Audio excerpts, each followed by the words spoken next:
We kind of already did the first one. I know. It's fine. It should be fine. Okay. For range, we can always look at the calculator, but I want you guys actually to look at the calculator and see what it looks like when you plug this in. So I want you to go to y equals, and I want you to put in log and then parentheses x minus 5. Now we know our range is usually negative infinity to positive infinity, right? What does it look like your range is on your calculator? Like it kind of just like it kind of stops, doesn't it? Okay, so let me give you a hint. With logarithms, your range is always negative infinity to infinity. So you don't have to worry about it. Don't really look at your calculator because your calculator likes to lie to you there, doesn't it? Because it looks like it stops, doesn't it? Okay, really it's just going down so fast the calculator can't like control itself and it can't do anything, so it doesn't show it. But it does look like it's ending, which it does not. Okay, so our range is negative infinity to infinity or all real numbers. X-intercept. What is x when y equals 0? Now remember, log of 1 is always equal to 0. So this is how we're going to solve it. To find our x-intercept, what we're going to do is we're going to set our function equal to 0. That's how we usually find our x-intercept anyway. So we're going to do 0 equals log of x minus 5.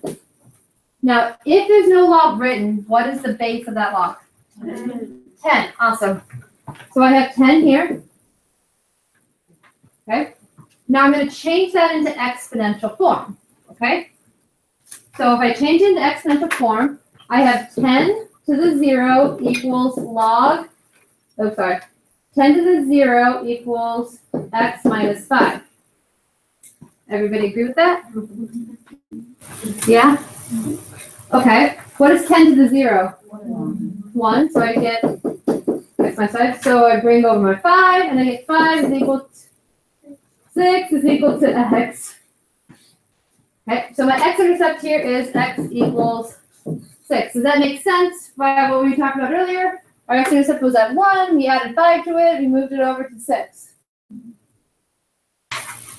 Vertical asymptote, the boundary line for x, which is defined by the domain. So normally it would just be at 0, but when we shift it over 5, what happens? Where does our asymptote go? 5. So our vertical asymptote here is x is equal to 5. Are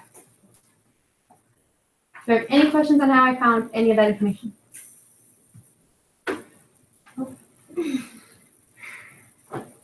I don't really have any crinkly foreheads either, so I think we're okay. Okay. The next one, I have log of x minus 3. Now, that 3, what is it affecting? Is it affecting the x or is it affecting the y? Why do you say y? Because it's not in those parentheses. So what is it? If it's affecting the y, is it stretching it or is it shifting it? Like which way? So it's going to shift it down. Okay. So if I'm going to shift something down, my normal graph that I have up here, I'm just going to shift it down. Do you think that affects my domain? No, because I didn't move it left or right. So my domain is going to be the same from my original graph. So what would my domain be here then? Awesome. 0 to infinity. Does shifting it down affect the range? Well, if my range already goes from negative infinity to infinity, if shifting it down just makes it just a little different. Yeah, it's the same range. So negative infinity to infinity is the same range. Now, do you think that changing my x-intercept will, shifting it down will change my x-intercept? Yes. Yes, it actually does it very dramatically. So we're going to do what we did last time. We're going to set it equal to 0. So we have 0 is equal to log of x minus 3. My first step here is to do what? Can I put it into exponential form if I have a subtraction of 3? No. So what do you think I should do first? So I move it over, add that 3. So I get 3 is equal to log, I'm going to add the base 10 here of x And now I'm going to put it into exponential form. So what is exponential form of 3 equals log of 10? 10 Awesome. 10 to the third is equal to x. Anybody off the top of their head know what 10 to the third is? 1,000. Is it 1,000, 10,000? 10,000. That's 1,000. All right, so just moving it down 3 units, from 1 to 1,000. All right, pretty dramatic change.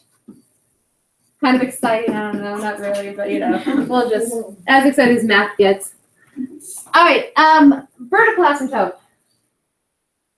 How did we change the vertical asymptote here? We went down. So does that change anything? No. So our vertical asymptote is still x equals 0. Okay, any questions? The next part is how we use these natural logs and things with our calculator. So I want you guys to get out your calculator, and we'll talk about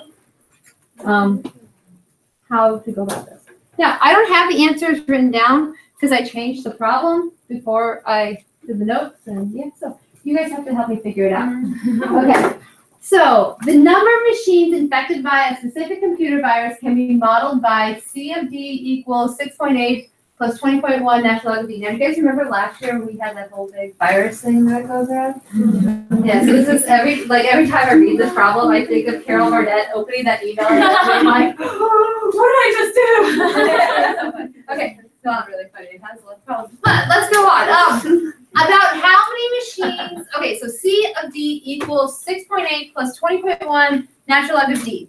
D equals days. What does C of D represent? C of D. D is days. C of D is the amount of computers. C of D is the amount of computers that were infected.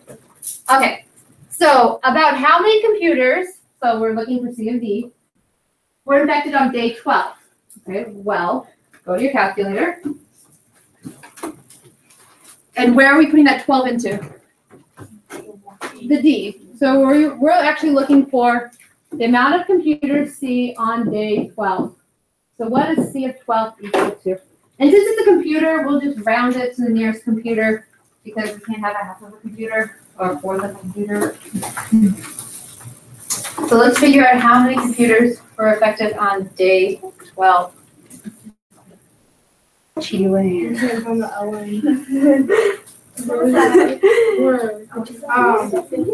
the side. All right, so this is also a good test. Make sure everybody knows when that's the log is. So how many computers were affected on day 12? 57. 57 computers. Everybody in agreement with that? Yes. Okay. How many more machines were affected on day 30 than on day 12? So what kind of information do we need in that? 30. We know what 30 is. And once we know what 30 is, we know what 12 is, so we subtract them to find out how many more were affected. Again, it's okay if you round it to our computer.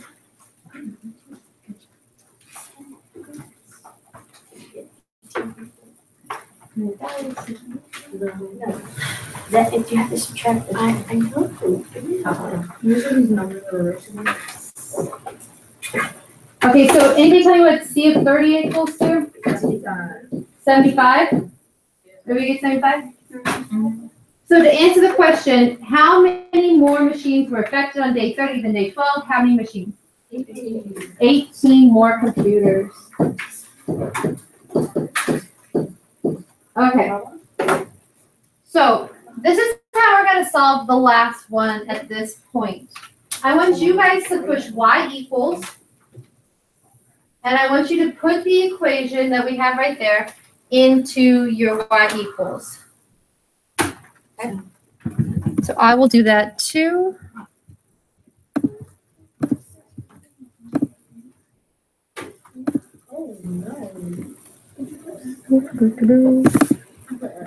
Y equals. We're gonna put. I'll tell you. We're gonna put an X instead of the 80. So you put in an X.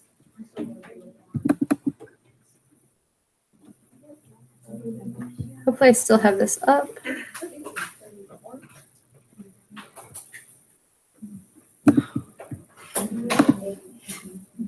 No, I do not. Of course.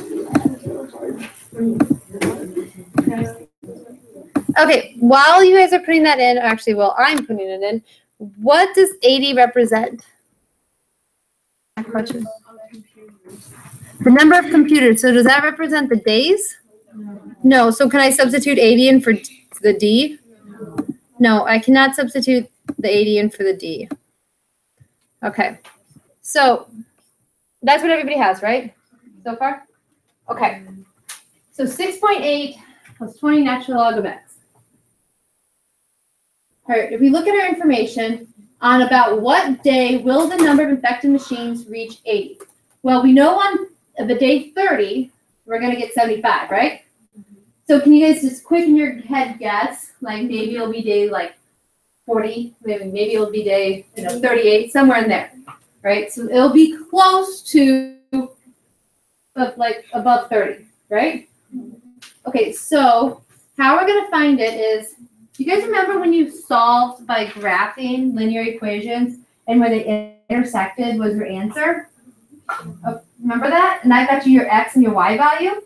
Well, 80 in this case is the y value we're trying to find. No, sorry, is the y value that we have, and we're trying to find the x value, are we not?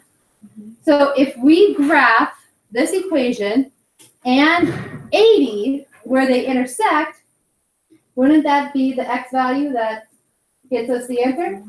Okay, so in your y2, I want you guys all to put in 80. So go down to, and then we're going to change our graph. Okay, so that it fits our data. So after that, I want you guys to go to window. Okay, so can we have a negative amount of days? And x represented days, right? So we can't have a negative amount of days, so let's make x equal to 0. Okay, what do we think is basically maybe our day that's going to happen on? 38 or somewhere in there? So let's make our x max a little bit above 38, so maybe like 45. Does that sound good to you?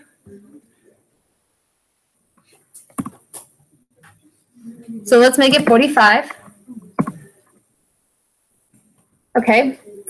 Could we ever have a negative amount of computers infected? No. So let's make our y min 0. And then our y max, can it be 10? Well, isn't our 80 one of our y's? No, so we have to be above 80. So what do you guys want to pick? 90. All right, 90 will work for me. All right, let's graph this. Okay, so that's our natural log function. Notice how it kind of looks like that. And there's our 80. So where they intersect is going to be the x value. Does anybody know where intersection is on your graph, on your calculator? Yeah. Awesome. So we go to second calc, which is the trace button. We go down to intersection or just push 5 section because you really don't have to do anything as long as you only have 2 graphs. You just go first curve, yes please, and push enter. Second curve, why not? Yes, I guess so. And then it thinks for a little bit, and then it tells you your answer. We had y was 80. That's our computers that were infected, and it says on day 38.86 we have our infection. Now, if we're counting this as in days, can you have 38.8 of a day?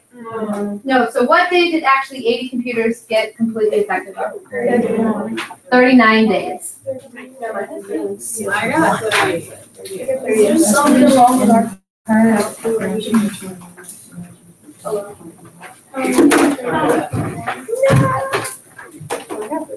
It still would only be 38. I mean, it didn't affect it on this. Sorry, it didn't affect it on. It didn't affect it on the 38. Oh, you took that 0.1 of a day to get to 80, so it affected on the 38.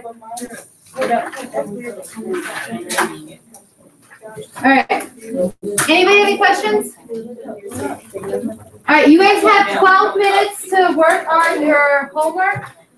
Can you guys please be working on your homework? If anybody's not working on their homework, we're going to have to continue on. So please work on your homework. Yes. We can say goodbye to Kiki and whoever else watches. Bye.